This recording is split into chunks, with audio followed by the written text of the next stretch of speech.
the map veto? There it is. All right. And then it's going to be ENCE starting on defense. We'll have G2 on attack, and looks like we're going to be playing Consulate. So there you go. Traditionally one of G2's best maps, and there ended up being a cycle here, was that G2 would play this map quite often, and were really, really good on it. So much so that they were often never losing. So what happens? Back when there was a 9-map map pool, teams would typically ban Consulate against G2 every single time. So G2 starts scrimming Consulate less, because nobody's going to play them on it. And then when teams start bringing it out, G2's not as good as they used to be, and Consulate ends up getting either won or really close by a lot of other teams. So that's obviously something here. Well, you don't have that knowledge because you didn't know when you voted on this community poll below as to what map is going to be played. But I have a feeling that you're probably going to think that G2 is going to win, and not really much of a surprise, though I will give them credit. ENCE has a much higher percentage than we see a lot of teams against G2 here in the community vote. That is absolutely fair. G2, of course, one of those teams that I think everyone expects to win, even if they don't like G2. You're going into a match expecting them to win it, and that's what's made this early season so interesting, because G2 has not been just winning all of their matches. But I mean, that's all for the pre-match. We now have the actual match, and we'll be going into Consulate to start things off for this European Play Day. All right, so I am curious to see what happens out of G2 here. They made quick work of Evil Geniuses in the Paris Major on this match, once again showing that Consulate is still one of their best, though it's really difficult for you to be able to outfox G2 on the map bans. Yeah. You might lose the map bans to G2, but you can still make up some ground in the actual game itself. ENCE eliminating Glaz means that that's going to be one tool out of G2's arsenal that will not be available for this map. Glaz, very powerful operator, but it's kind of interesting to me that Blackbeard is not the one being banned, as I do feel he can be more influential on Consulate of all maps. Ying also going to be taken out by G2, and there we go. Our two attackers that will be eliminated. Ying seeing a pretty substantial ban rate recently, at least in the matches we've been casting, and that's interesting to see her getting banned so often.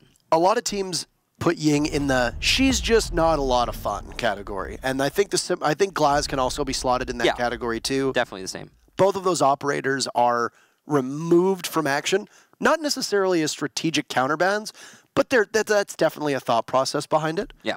But also that you just can't be arsed to play against those two operators. That's it. And especially on Consulate, especially when you have those long sight lines that Glaz is so strong on.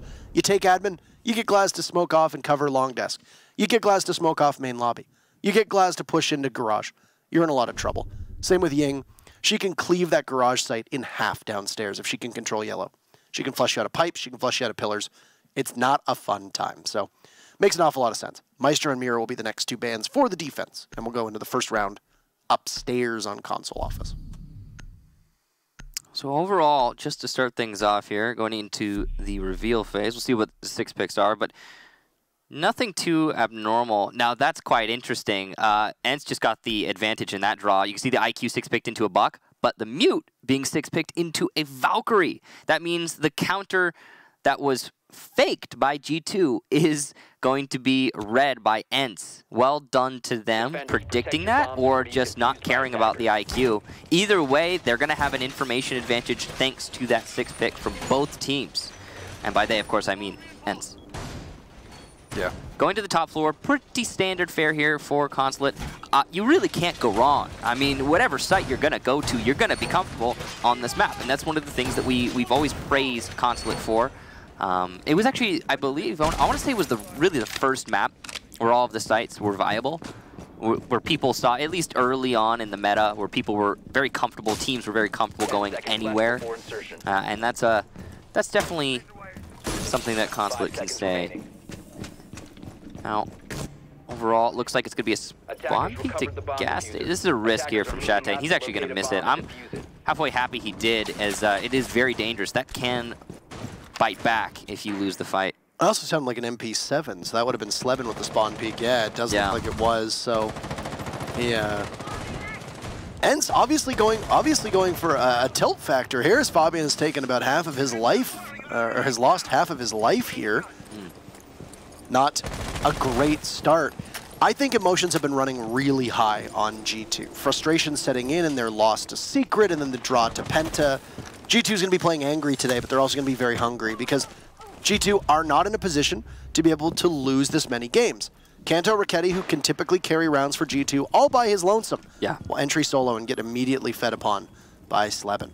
That's really not what you want to see if you're G2, and you can see full information on ENCE's side as they're going to use the Yokai drone there to force Jonas back. Right now, ENCE is in full control, and taking out Kanto Raketti, these early frags, especially considering G2's recent match history, as you touched on, are going to be even more important because there's the tilt factor that comes into play. Yeah, it's really interesting, though, because G2 is one of the most professional teams in Siege, and you would expect them to be somewhat immune to that tilt factor. I think this match right here is going to be a real test of that.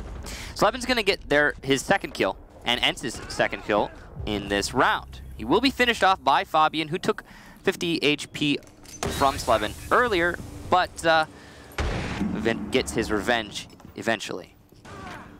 This is a really good start, though, as Wilkie's going to push out, but that little drop will give his position away. That is sloppiness on Wilkie's part, and a bit unlucky as well, as Fabian has been down on Visa's stairs, bleeding out. He'll crawl down to look for assistance. He'll have to find it from Goga. As Pengu is on a mission right now. He knows that he's got it down on Bonesy. He'll finish off. Goga will indeed drop to try to grab Fabian, and this is an opportunity where if ENCE was reading this correctly, they could have pounced upon a double kill. Bit of a late rotate from Comfy. Will get caught out. A great play from Goga. The Spaniard hitting his marks, and you'll say goodbye to the Jaeger playing upstairs. 2 members left on this team. 2 Finns versus a Swede and a Spaniard with 40 seconds to go. ENCE have made a series of mistakes up until this point where they were in full control. This could have been an easy lockout, but you could see 30 seconds into 2 versus 2 is plenty of time for G2 to win the round. Chate has the advantage of his Yokai drones, but he has to be careful and keep his gun up as he doesn't have any other teammates to support him because Wilkie is playing downstairs. Goga inching his way into sight, and by long desk, Fabian.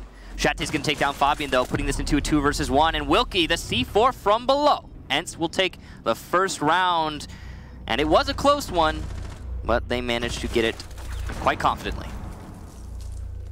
That's a good start. Consulate does typically trend defensive over the last couple months. From what we've seen, ends up being one of the more defender-favored maps. I feel like you hear that a lot because the defense, I think right now statistically the defense actually wins more maps. I think we're in defense meta. We absolutely are. I hate to say it, but the loss of Lion has definitely hampered the attack quite a bit. Yeah. And the prevalence and strength of Echo, Maestro, Valkyrie, and Mira all in conjunction with each other and only 2 defender bans, I think give a massive advantage to the defense right now. You know what I think it is? A lot of people are going to say, well, Lion didn't get played very often because he was banned a lot. That's true, but he also forced a ban there. And no matter what, it's freeing things up for the attacking team. Like, if Lion were banned right now, we might have a Ying, we might have a Glass. Imagine if there were a Glass that might have changed the way that last round played out. Smokes at long desk, some extra frags for the attacking team, maybe, possibly. It's not about the individual round, though. It's about the entire meta overall. Because I think the lack of Lion isn't necessarily detrimental because he's not there. It's because and I don't know this for a fact, but it's probably that the game overall is balanced based around all of the operators, Lion inclusive. So it's a trade-off, right? Yeah. So you had a team like G2, for example. They always banned Lion. That's okay. In their matches, you'll never see a Lion. Perfect. But for example, as you pointed out, we would have seen a Ying, or possibly a Ying, because that was the ban that G2 used this time around. You know, possibly if ENCE had a ban something else, maybe G2 would have, or maybe we would have seen a Glass ban. You never really know, and that's the speculative part of this. When there were no operator bans shortly after the introduction of Lion, if I recall correctly, that was the most attacker-sided meta we've ever had. It was like 55, 56% in favor of the attackers. Yeah. Whereas typically, it's just around, oh, hello, Golfy jumping on Jonas. The Buck unable to get the hatch open. That's a good rotate. You see there's 2 bodies from ENCE that are playing off-site, and the Ash of Kanto is going to take quite a beating. Might have an advantage here as Wilkie pushes up. Fabian will take him out. The garage did appear to be opened up successfully while all of this was happening, though, by ENCE, or by G2 onto ENCE after those mute jammers were taken care of. And of course, with no thermite on the board for G2, relying on that Hibana, it's going to mean that the attackers will have a big advantage in a post plant. If you plant in front of one of those small holes, and you know exactly where the attackers are going to come from. Pengu entering on his own gets taken out by Bouncy, and Gomfi is once again in a position to grab another kill. I don't think he knows here as there's going to be two bodies. Oh, he sees them both drop. Gomfi hot on his heels, stalking his prey. He's going to look the wrong way and know that there's one body, two bodies in server. We can see the outlines, but he can't. Goga knows and is aware, though. And that's a great shot from Gomfi, taking Kanto's head off. And there's Goga. Gomfi looking for a second, but Goga's going to hit the floor. Everybody do the dinosaur. And Goga will walk away with that, but he is on a tiny amount of life. Staring all the way down towards the bomb site, but Sleben is there to get him through the hatch, and ENCE is just frustrating and playing underneath the skin of G2 for the time being. They are perfect through 2 rounds. Do you notice the confidence on ENCE's side? They're just taking fights. They're forcing themselves into positions to challenge G2, and every time it's working out. This is, again, similar to many of G2's recent matches, uncharacteristic of them as a team. You do not often see G2 losing fight after fight after fight, leaving gaps in their attacks or defenses. In this case, they are leaving many and losing many, and it is perplexing to say the least. Many people would theorize it's the tilt factor. Honestly, I'm not sure what's going on internally with G2, and we can only guess.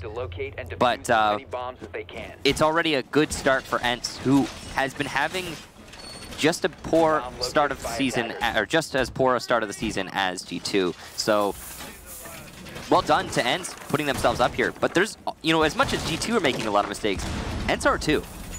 A lot of these rounds, I have to imagine, would be a lot more one-sided if ENCE would commit to a few more of the plays they're making. One thing, or one play in particular that really springs to mind was Wilkie's run out on the A balcony. And they were defending the top floor the first round. That's the sort of play where you really need to commit and run all the way out if you want to get the guy on repel. And Wilkie could have gotten the buck. Of course, we know that. He doesn't know that. If he had just committed a little bit more. And we've been seeing a lot of that from ENCE, I think, throughout this match, is maybe a little bit more commitment on the plays that ENCE are making, and they're going to get more payout. But they're still getting enough payout to win the first 2 rounds. I think if you realize that there's frustration boiling beneath the surface of G2, that you really want to break that immediately. You want to crush them on that regard. And get under their skin right away. Yeah. Make them angry. You know that they're mad after these last 2 play days. They hate losing. You got 2 members of that team on G2 on record saying they hate bleeping losing in 2 separate interviews. If you can get under their skin and just be an absolute pest, knock them on their heels, they might not be able to make the recovery in a 1-map series, and I think that's exactly what ENCE is going for. Secret did exactly what ENCE is doing. Run around the map, be unpredictable, dive on them when they're least expecting it. Force G2 to play tighter and more reserved, and then try to beat them on time management. I mean, yeah, how did Leon get all those kills in the Secret match? He just ran into angles and took fights. It's the same thing ENCE are doing right now. It's going to start this round off working against ENCE, though, as Pengu takes down Bonesy. Gomfi's going to heal himself up, taking a little bit of damage. He's trying his best to hold on to Projector. Important to remember, ooh, nice headshot there from Gomfi, as he continues to hold down that Projector.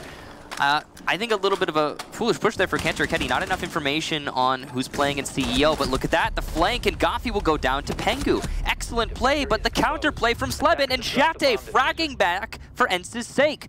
G2 now in a tricky spot. I thought they were going to get top 4 control, and they will eventually, but there's still a presence from ENCE here. Shate on the top floor. Fabian able to refrag. Long desk, though. Jonas goes down, leaving just Fabian in a 1 versus 2. And Fabian on low HP, 30 probably hit points left at best.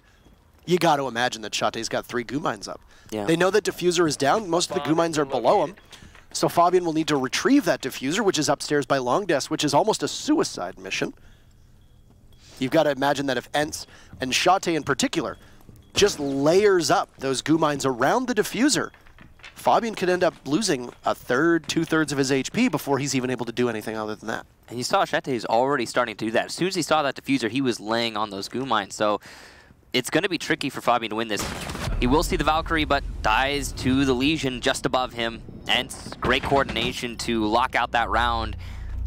Impressive. A perfect rotation as well, as we'll go back likely to console office, unless ENCE surprises us and takes us to Archives Tellers on the other side of the map. These rounds have been incredibly fast, and very decisively in ENCE's favor. Same thing happened against the Team Secret, though, for G2. Kanto Raketti was entering solo a lot of times because they rely on Kanto. They know that he can take fights, and they know that Kanto doesn't always need intel.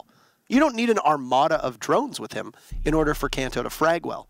Makes him a unique player. It does. And he's one of the few who can do that confidently and successfully. But the issue is that if you've got great guns on the other side of the equation who were in unpredictable positions, you throw all that conventional wisdom aside, and Kanto finds himself in positions where he just doesn't win. And instead of getting the opening frag, he is the opening frag. Yeah, we saw it in that last round. He wasn't the opening frag, but he was still an early frag, and in ENCE's favor. And why was that? Because nobody droned out CEO. Nobody determined, oh, hey, Comfy's playing in CEO as Doc. He's waiting for you to push into Projector. Maybe don't take that angle unless they're challenging it directly.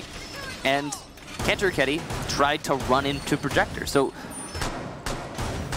I feel like I say uncharacteristically poor when talking about G2 a lot recently, but uncharacteristically poor drone work from G2.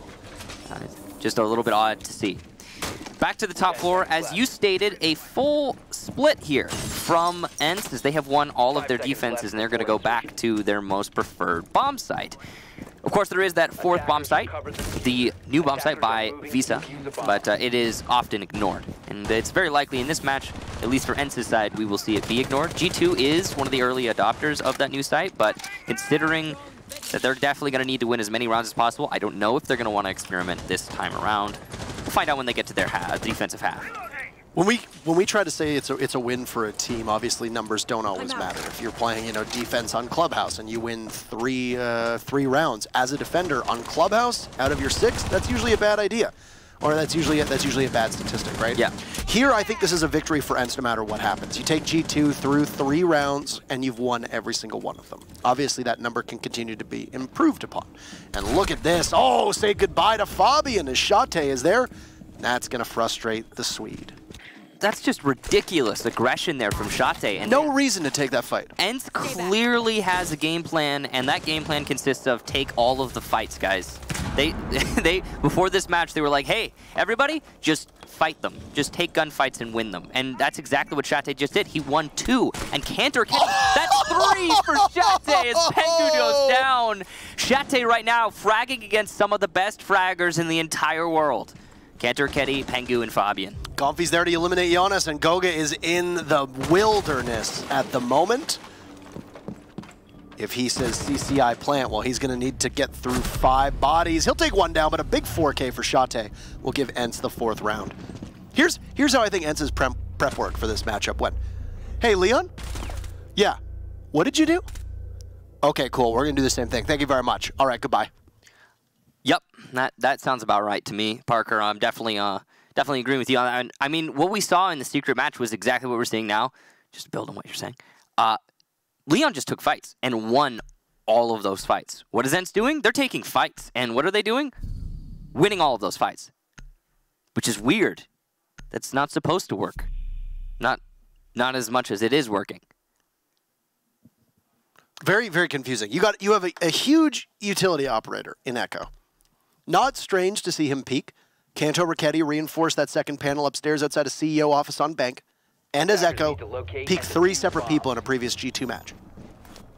As long as you can keep your yokai drones in places where they can basically act as Valkyrie cameras, well, it's not the end of the world if you lose your Echo. He's an ACOG after all. A headshot's still a headshot, even though that MP5 suppressed doesn't do a ton of damage. Yeah, you lose the plant denial of the yokais, but I mean, you can take those chances. It's kind of a bonehead move.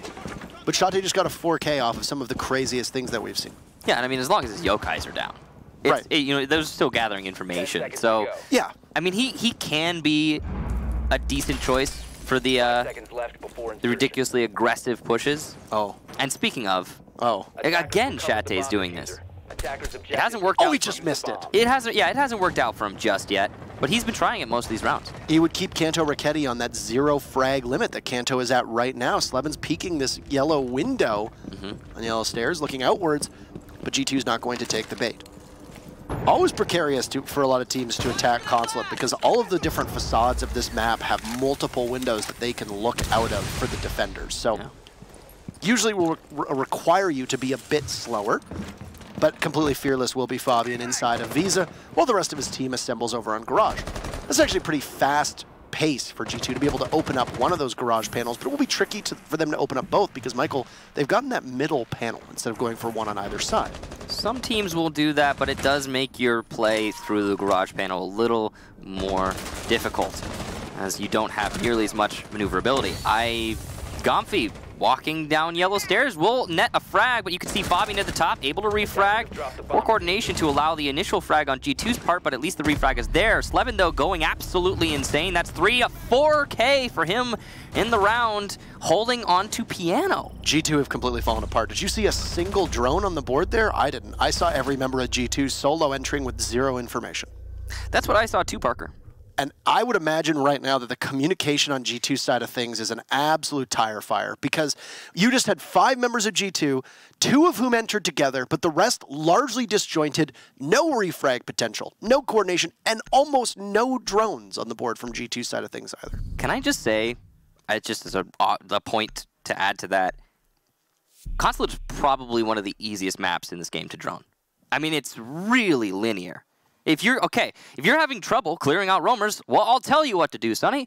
Any site, doesn't matter what you're attacking, start clearing from admin office. And then you drone. You drone from admin office to CEO. Now you have top floor control. You did it. Good job. From there, you can do pretty much anything. I mean it, but we didn't see that from G2. They got a little bit confused. They started with opening up the Garage panel, which props to them for that. That's what I think a lot of teams make the mistake of, is they get the Garage panel way too late in their attack. So G2 started with opening Garage panel. Fantastic. From there, they then tried to roam clear into the middle floor while putting one person in CEO to watch the flank by Yellow Stairs. But the flank from Yellow Stairs wasn't cleared out, which allowed for an easy free kill. It was Gomfi on those Yellow Stairs.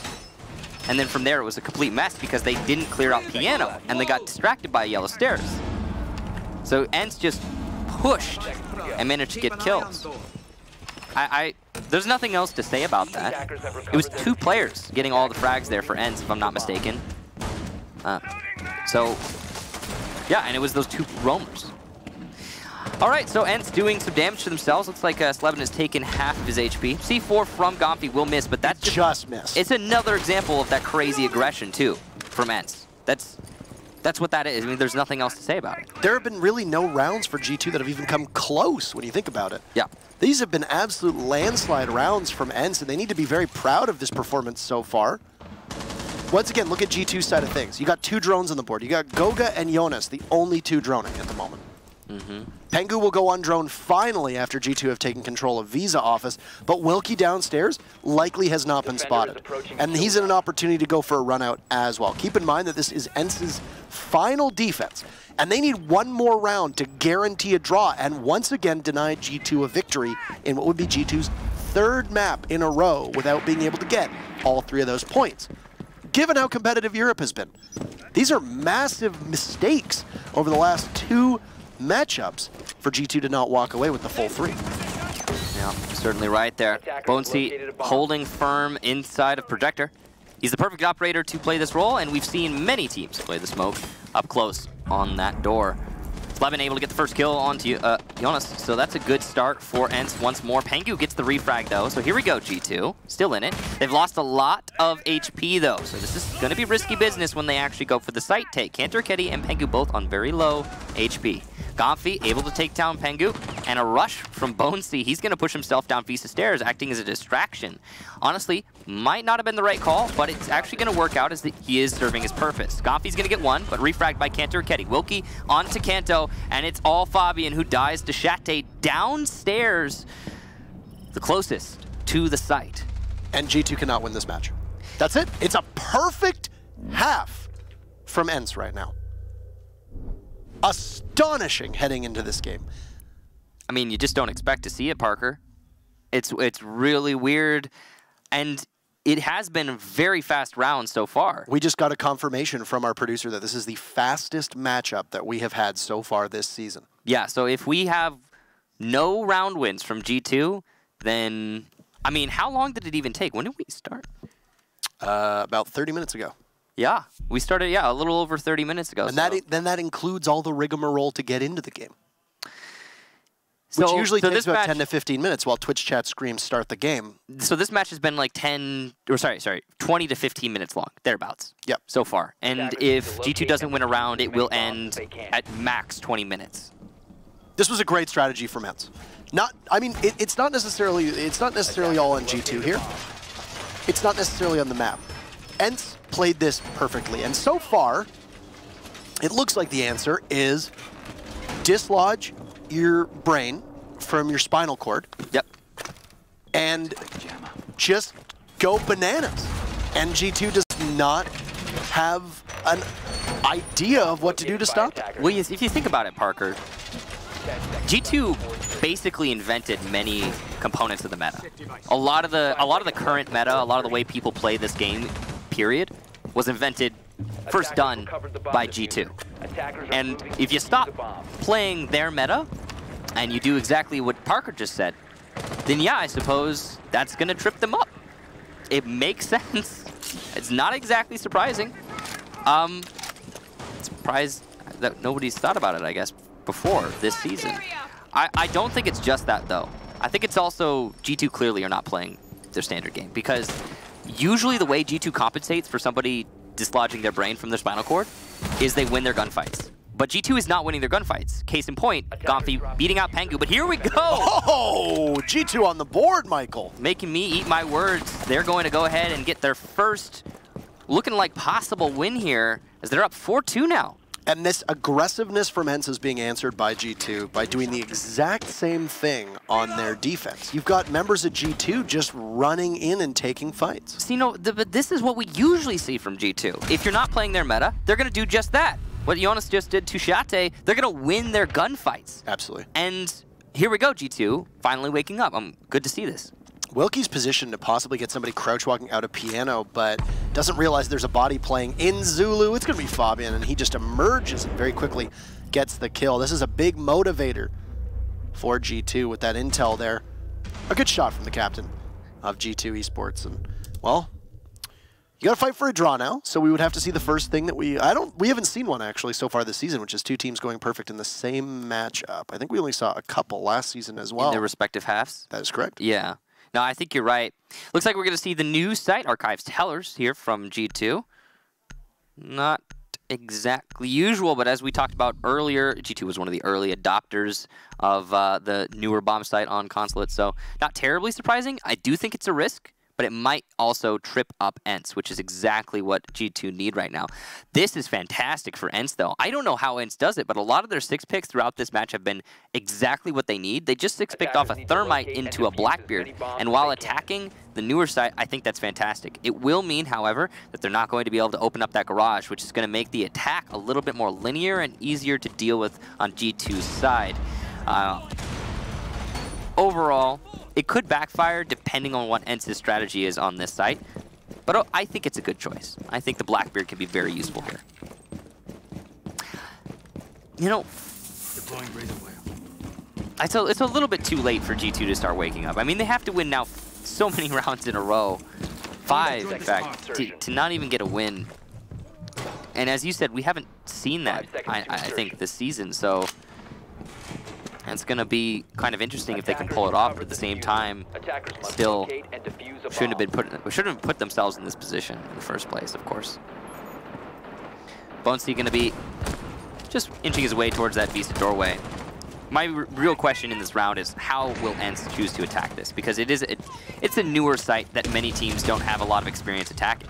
Cantor Ketty, early kill from the yellow stairs door there onto Shate. That's exactly what you want to see there from G2 and what we were seeing from ENCE in their defensive half. He's going for another, and he will not get it, but Gomfi will. Wilkie goes down, and ENCE are falling apart at the seams here. Gomfi finally going to get a kill for his team, not against his team, but the damage is done. Cantor Ketty had a good roam. Also worth noting, though, that the Finka is gone. Unfortunately, that was the one that got TK'd, because your very first opening frag for ENCE comes onto the Legion here, and because Legion is the first one that gets taken down, there's nothing to stop those Finka boosts, right? You can get echoed, sure, that'll knock you out of it, but Goga's only going to have a select few charges available, and he's going to probably save those for plant denial, if not maybe aggressively off-site roaming. if somebody were to drone for Gomfi right now, oh no, he gets downed and finished off by Fabian, just beaking aggressively onto pipes from the Locker's hallway.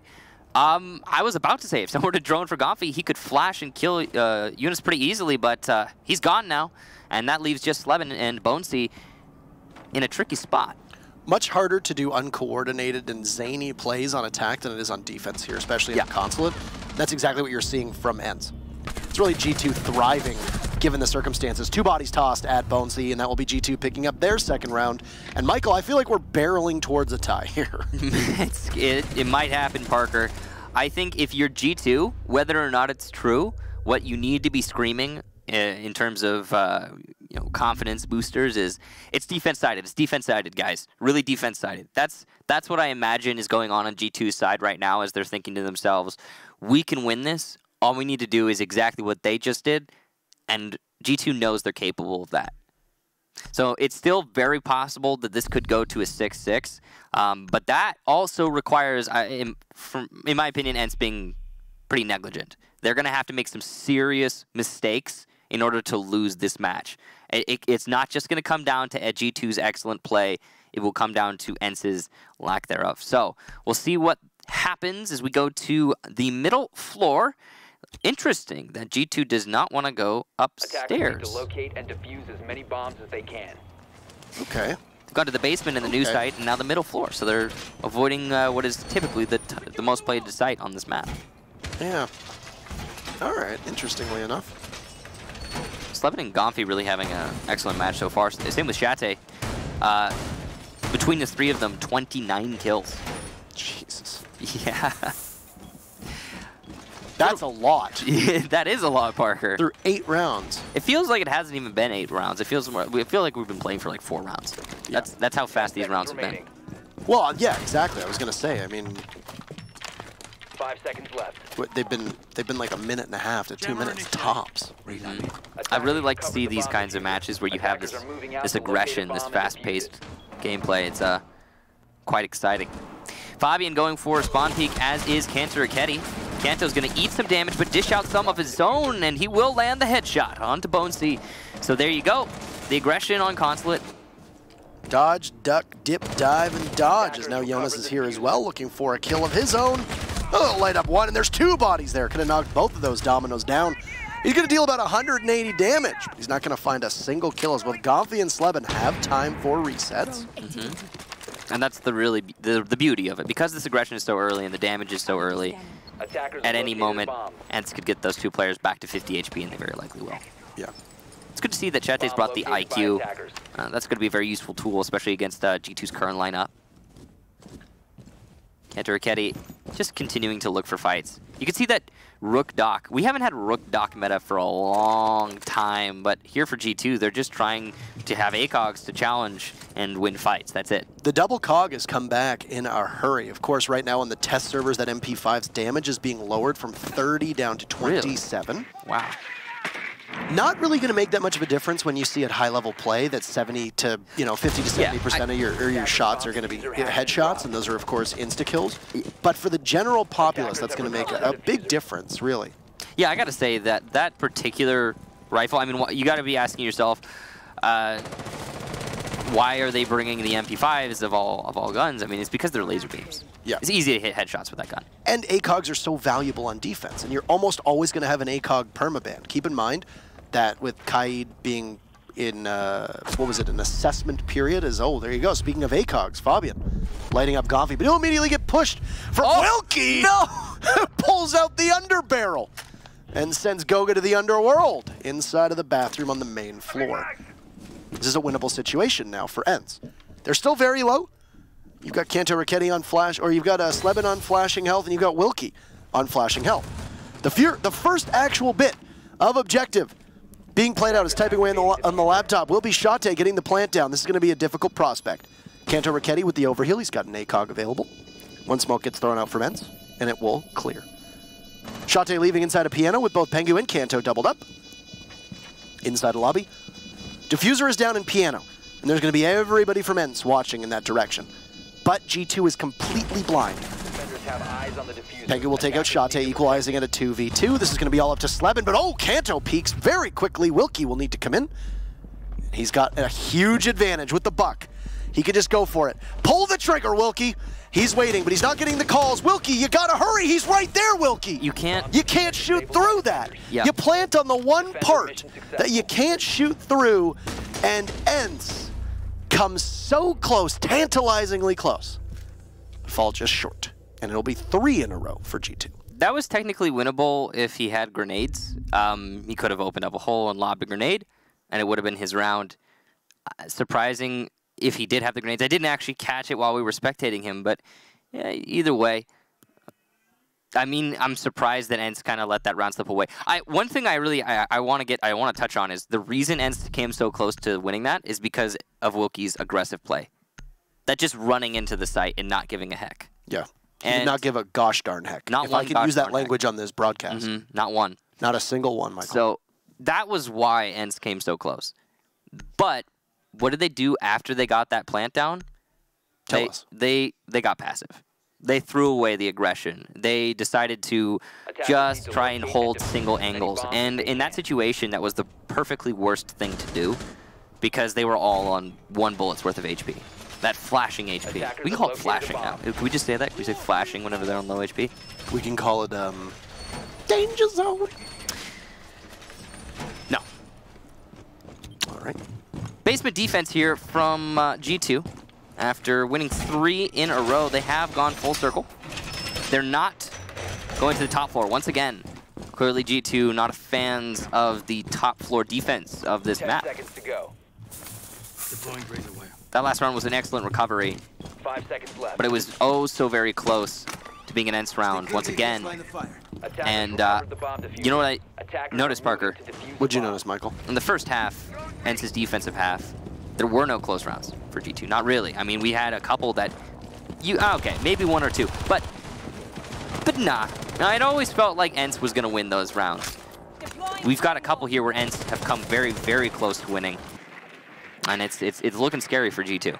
Yeah, I agree with you wholeheartedly. They're on the razor's edge, right? They are going to play this entire matchup from behind, and will do so with the only possibility of a quote-unquote victory for this team being... Oh, no. Oh, no. Gomfi's just going to just climb in, and but Shate, a great recovery, and he'll finish it off, be able to pick up Gomfi. Kanto dying out. This is going to be Shate finished off. Pengu pushing up onto those stairs, excellently done, but Gomfi brought back to health from Shate, at least avenge his teammate here. What a clutch there from Shate, and then Gomfi to double up on it by getting his own, taking down Pengu in that main lobby. Jonas has doubled up on the main lobby play, though, and he's going to put some bullets Gomfi's way. Finally lands the shot. I spoke a little too soon there. It took Jonas a lot, but he gets a second. Excellent gunplay for Jonas on Vigil. His phone is going off, and the lifeline, the Guzmat, is going to disrupt his play, and he will finally be taken down. So aggression meets aggression in the top floor, or in the middle floor, but that's going to leave both teams in a 2 versus 2. So no one really coming out on top in that one, but still some exciting fights off-site. We've been seeing quite a lot of that, and I do think that overall, G2 is in the advantage. They're in the driver's seat, as they have just to defend and wait out this round. I mean, you got Gogo watching the bottom of Spiral Stairs. You got Fabian playing and watching the bomb chassis just through that staff room door. There's only 3 ways in here. There's the main hall, there's the doorway to kitchen, and there's yellow stairs. If their only blind spot is yellow stairs, I'll bet you anything that Goga's probably got a yokai drone somewhere positioned over there. Yeah. So you've got 3 members at G2 who are going to be making these soft calls. Oh, a great shot from Sleben coming out of nowhere. The best player in the world will need to prove it in a 1v2 with his team facing a possible defeat here at the hands of former arch rivals in ENCE. And ENCE will desperately need a victory with how close this season has been and how close this region has been. Fabian gets droned out, and he knows it. He'll need to push, but he's 1 shot. Sleben is down, but this C4 could capitalize. Wilkie will be in a 1v1. How poetic. Wilkie versus Fabian, and Wilkie will win the tank commander himself. And G2, a rough spell through these 3 play days. A loss, a draw, and a loss again. Huge credit to The way that ENCE played that one out, and a 7-3 victory will be all that's needed. I mean, it really comes down to ENCE winning more of their gunfights. It's a really weird match to look at because that is the main story there. ENCE just took fights and won fights. And you saw G2 do the same exact thing when they went to their defensive half. They just went aggro. And it sort of worked out, but at the same time, again, a lot of those rounds when G2 was defending, it felt like ENCE were just inches away from pulling it out. And in the very last one, you could see the same exact thing. ENCE could have lost that,